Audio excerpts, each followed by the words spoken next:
Hi, it's Tim from Airtight Industries. This is the first video of a series I'm going to do on a few things that I might be able to speak intelligently on. One is carpentry and trades.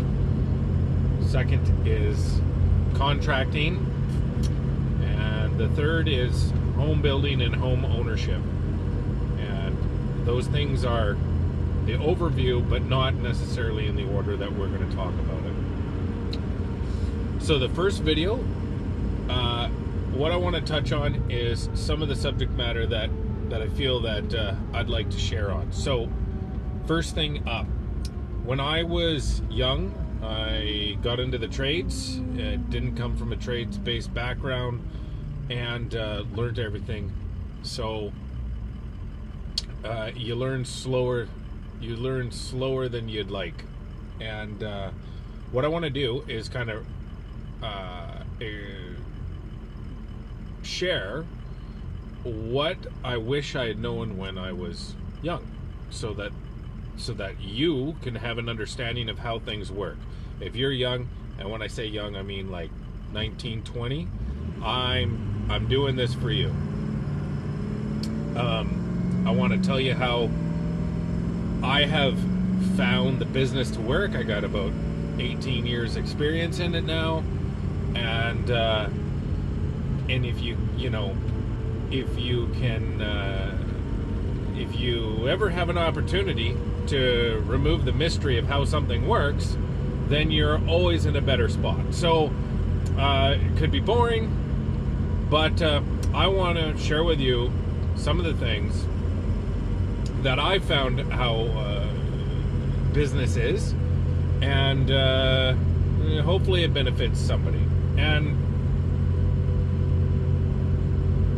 starts a dialogue between the viewer and myself, because I'd like to help at least one young gun out there that's just trying to make it and be respected like I was endeavoring to do.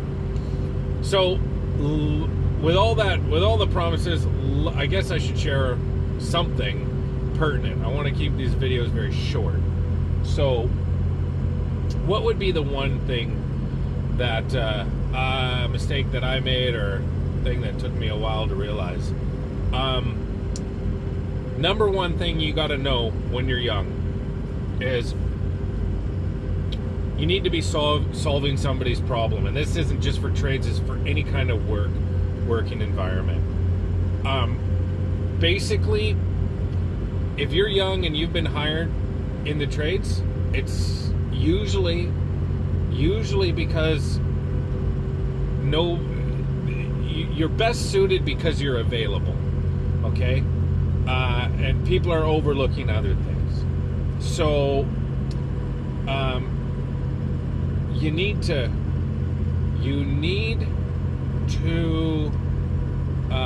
in order to move up and be respected, you need to observe what you've been hired to do, think of it as a problem, and you need to solve that problem and focus on that. If you don't know what you're supposed to do, that's not a good sign. But people hiring people, we're subject to so many flaws. I'm a horrible communicator. So the fact that people might not know what they were supposed to do that I've hired doesn't surprise me.